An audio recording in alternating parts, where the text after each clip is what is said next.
Bah, franchement, je le vis d'une manière très ordinaire. Et d'ailleurs, tout ce qui s'est passé à Berlin et tout ça, en fait, c'est vraiment après des mois, peut-être un an, que je m'en suis vraiment rendu compte. Et franchement, je le vis très normalement. Ma vie a continué normalement. Bon, après, je suis un peu plus connu qu'avant, ça c'est sûr. Donc les gens me reconnaissent dans la rue et tout. Les Tunisiens, je veux dire. Et ça change un peu, quoi. Ça change un peu, ça fait bizarre, ça fait très souvent je me trouve dans des situations très sympathiques, très amicales et tout. Parfois moins, quoi. Parfois les gens ils font pas très attention voilà, en croyant que je suis entre guillemets une figure publique, que peut-être tout est permis, que peut-être je suis aussi public je sais pas, qu'une marque de yaourt ou je sais pas quoi, tu vois, qui est à la portée de tout le monde, que tu peux en faire ou dire n'importe quoi, tu vois. Mais c'est toujours très sympa et voilà.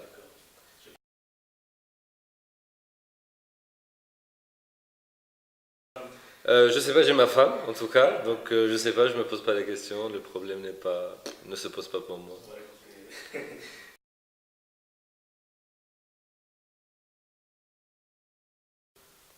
Je pense pas trop, parce que je pense pas trop parce que c'est ce que j'ai fait à Street Poetry, c'est euh,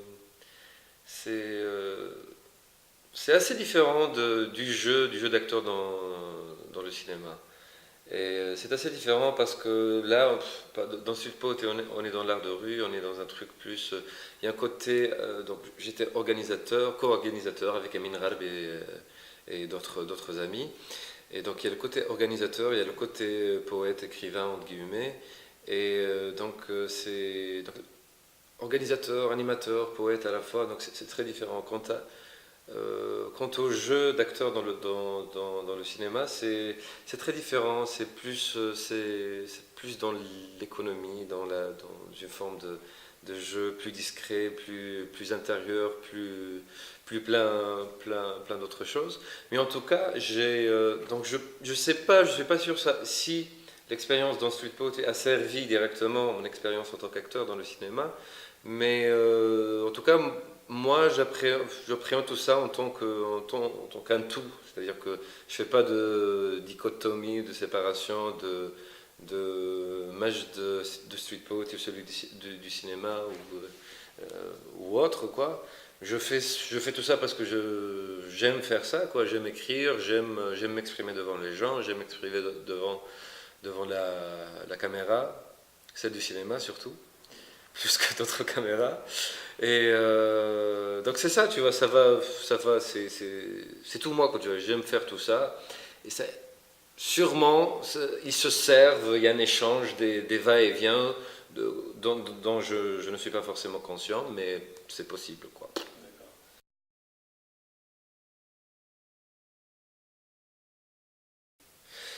Avant le jeune artiste, je me vois en tant que, avant, je me vois en tant qu'être humain et puis en tant que citoyen de ce pays. Et donc pour moi c'est pareil, tu vois, c'est un peu comme je t'ai dit par rapport à cette séparation entre Sudpot et le cinéma par exemple. J'ai pas cette séparation entre l'être humain ou le citoyen engagé dans la chose publique ou dans toutes les causes, enfin, toute cause humaine ou humanitaire, et ce que je fais dans l'art. Pour moi, c'est indissociable, quoi. Je ne fais pas l'effort, je clique pas un bouton, maintenant, match de l'artiste, et maintenant, on va faire match de le citoyen qui revendique une chose, quoi. Et donc, pour moi, ça va de soi, quoi. Tu vois, ça fait partie de moi-même. Donc, cet attachement et cet engagement dans tout ce qui concerne tout ce qui se passe dans cette société, tout ce qui se passe partout dans le monde, je m'identifie à plein de choses et à plein de causes. Et après, c'est vrai que avec Street Poetry, c'était très différent parce que c'était plus petit, donc l'impact était plus petit, etc. Ouais, on peut dire une petite communauté, quoi. Donc au bout d'un moment, on est devenus tous amis. et qui eux-mêmes font partie de la sphère artistique, activiste, etc. Et je me suis trouvé dans une posture très très différente après avec le film Heidi, et je me suis dit, enfin, je pense pas que je me le suis dit, je me l'étais dit consciemment, mais ça s'est fait d'une manière un peu spontanée, c'est que, tiens, j'ai une visibilité aujourd'hui, à quoi elle peut me servir, quoi. Tu vois, tu vois, j'ai jamais eu l'ambition de devenir, ni de faire des pubs et d'en rapporter des millions, ni de devenir quoi que ce soit, quoi, tu vois. Mon rêve était toujours de réussir dans ce que j'aime, soit l'art. Et je me suis dit donc, cette visibilité-là, devrait servir à autre chose, plus que cette visibilité de cette personne qui est l'artiste, quoi. Et donc c'est comme ça que j'ai essayé comment dire, de véhiculer des messages, d'envoyer des messages, ceux de la jeunesse tunisienne, etc., à travers les médias, à travers des festivals et tout.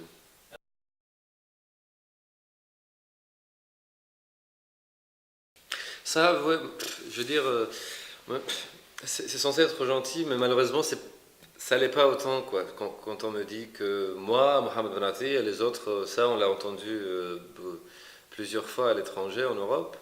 C'est genre, quoi, pour résumer, pour faire la caricature, vous n'êtes pas comme les autres, quoi. Et ça, c'est pas très flatteur, quoi. Vous n'êtes pas comme qui? Hein? Comme qui? Vous n'êtes pas comme. C'est-à-dire, ouais, c'est-à-dire, vous n'êtes pas comme les autres, vous n'êtes pas comme les autres, voilà, c'est terroriste ou voyou, je sais pas quoi, je sais pas ce que ça sous-entend, mais ça sous-entend des choses pas très belles, pas très agréables. Et ça me gêne parce que d'ailleurs, ça me gêne à l'étranger, en Tunisie, c'est pareil, parce que, par exemple, en Tunisie, j'ai entendu dire que, bah, par exemple, Majd et ceux qui sont comme Majd représentent le vrai visage de la Tunisie ou le vrai visage de la jeunesse tunisienne. Mais je pense que ça n'a pas de sens parce que je pense que tout le monde représente la vraie Tunisie. C'est le tout qui représente la vraie Tunisie. Ce n'est pas seulement moi, contrairement à ce que peut-être cette image stéréotypée qu'on a à l'étranger. C'est pas non plus le djihadiste qui représente la jeunesse tunisienne, c'est le tout, quoi. C'est-à-dire moi, Amino, Allah yarhamou wa qui est mort en Syrie, qui était rappeur, artiste, puis s'est converti en djihadiste. Tout le monde, les chômeurs, les dealers de Zatla, tout le monde, quoi. Les jeunes politiciens, les jeunes activistes, tout le monde. Ça, c'est ça la Tunisie, et on est tous absolument le produit de la société tunisienne, de l'économie tunisienne, de l'État tunisien, de l'école tunisienne. Et donc moi je pense dans tout ça, c'est une chose qui me tient à cœur, et j'ai vraiment envie de le dire, c'est que je pense que, les gens ne sont pas prédestinés à être artistes, enfin ils ne sont pas prédestinés à être gentils ou méchants, pas du tout. Et ils ne sont pas prédestinés à être ni artistes, ni djihadistes, ni président de la République, ni médecin, ni rien du tout. Non, je pense qu'ils sont le résultat de leur parcours, de leur vie, de la société, des conditions économiques, sociales, culturelles, etc., toute cette rengaine, quoi. De tout ce que... Après, on prend des choix, on fait des choix, mais on fait des choix dans la limite de ce qui est offert. Et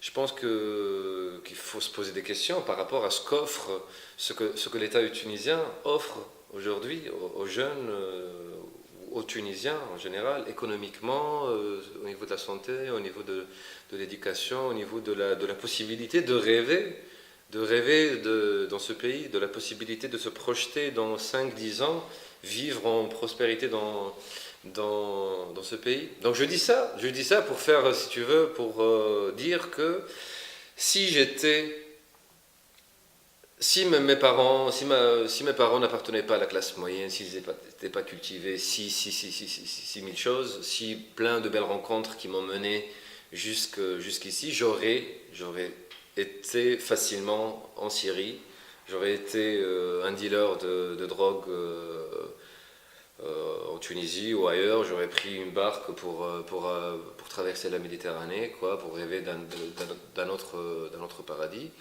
Et parce que je pense que je fais partie d'un certain nombre de jeunes qui ne se contentent pas du peu. Moi, je suis une personne qui ne se contente pas du peu. Tu vois. Quand je fais une chose, je vais jusqu'au bout, je la fais quoi. Voilà, quand je foire, je le fais jusqu'au bout. Voilà, quand je fais quelque chose de bien, je le fais jusqu'au bout. Et je pense que dans d'autres conditions, dans d'autres conditions, si j'étais un chômeur qui n'a pas peut-être la culture que j'ai eu la chance d'acquérir, etc., ou qui n'a pas les conditions sociales, économiques, etc., je pense que j'aurais été peut-être un grand dealer, quoi. Donc peut-être voilà, un dealer dont toutes les chaînes parlent, quoi, comme voilà, un peu l'acteur ce que j'ai fait avec Hedi, où j'aurais été un djihadiste aussi. Je ne dis pas ça pour justifier quoi que ce soit. Hein. Je ne dis pas ça pour justifier le djihadisme ou pour justifier n'importe quel acte de criminalité ou quoi que ce soit, mais pour trouver des pistes d'explication pourquoi est-ce que les jeunes Tunisiens font des choses pareilles. Au lieu de dire ce ne sont pas des nôtres. Voilà, au lieu de dire que c'est ça le vrai visage de la Tunisie, c'est pas ça le vrai visage de la Tunisie, et de tomber dans des raccourcis pareils au lieu d'essayer d'entrer vraiment dans la complexité de la société tunisienne, de la complexité de la réalité, quoi. Parce que la réalité, elle est complexe. La réalité, elle n'est pas aussi simple que tous les Tunisiens sont djihadistes ou tous les Tunisiens je sais pas quoi, sont artistes pour la liberté d'expression, pour l'égalité, pour nanani nanana, toute cette carte postale, quoi. Et donc je dis ça parce que je pense que malheureusement nos politiciens et même une grande partie de nos intellectuels ne sont pas conscients de tous ces enjeux-là, ne sont pas conscients de toute l'énergie que les jeunes Tunisiens ont en eux. Et quand ils ne trouvent pas les moyens de canaliser cette énergie-là dans quelque chose de productif et quelque chose qui sert la communauté, qui leur serve à eux-mêmes, qui contribue à leur estime de soi, confiance en soi, etc., ils peuvent facilement se trouver dans des dérives, des choses qui peuvent mener voilà, aux catastrophes, quoi.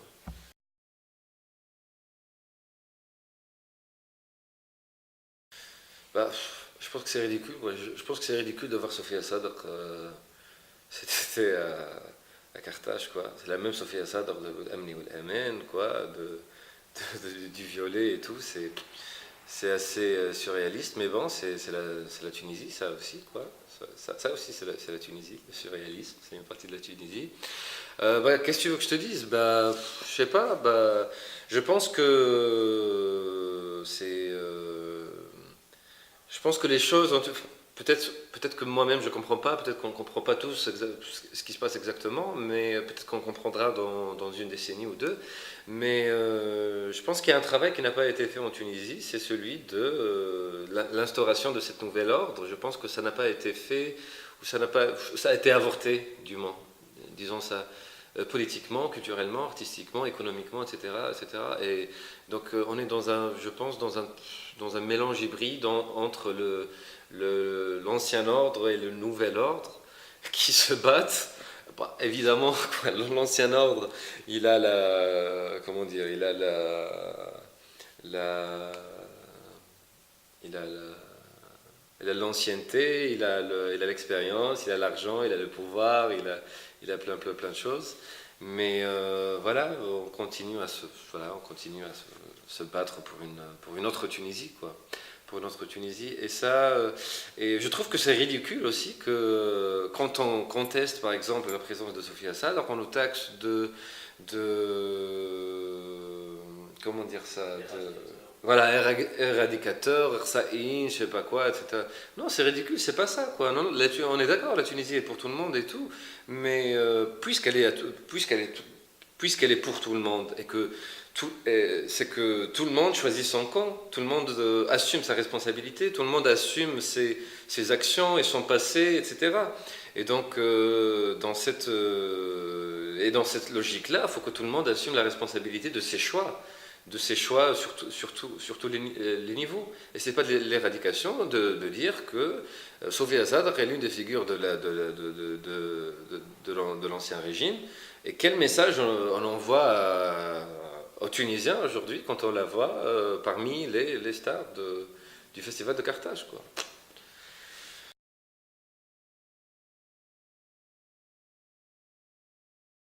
Alors le projet, ça s'appelle, donc c'est un long titre comme le chorégraphe les aime bien. Donc c'est Face à la mer pour que les larmes deviennent des éclats de rire.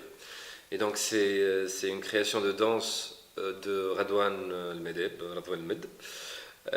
qui est un chorégraphe tunisien qui travaille en France, qui a sa compagnie en France. Et donc c'est une création pour le Festival d'Avignon. Donc c'est une pièce qu'on va présenter très prochainement à Avignon. Et donc le projet, en fait, il est né. Donc, je ne vais pas trop parler du projet. Radouane saura en parler mieux que moi. Mais donc le Festival d'Avignon a contacté Radouane pour une création, quoi. Et donc il a décidé de faire ce projet avec des Tunisiens et de parler de la Tunisie. Donc de sa Tunisie à lui, notre Tunisie à nous les interprètes qui sommes de différents âges, de 20 ans jusqu'à presque 50 ans, quoi. Donc différentes générations, différents parcours, différents backgrounds, etc. Et donc à travers ce spectacle, il a choisi de parler de la Tunisie avec nous, quoi. C'est très, comment dire, c'est très intéressant et très amusant parce que j'apprends des choses sur ce monde-là, le monde de la scène et sur moi-même. Et surtout que je suis dans le spectacle en tant que comédien. Et donc j'ai une place peu hybride, un peu particulière. Et je suis très content en fait parce que ce projet-là m'a re-ramené vers l'écriture que j'ai un peu abandonné depuis, je pense, 2 ans, pour des raisons qui me dépassent un peu, quoi. Je pense pour des raisons psychologiques et d'autres raisons. Et je suis content de ça. Voilà, je ne peux pas en dire plus. Donc en attendant la première et les différentes représentations parce que le contact avec le public ne s'est pas encore fait. Et donc voilà, faut que je vive l'expérience voilà, pour savoir ce que c'est vraiment. Merci. Merci à toi.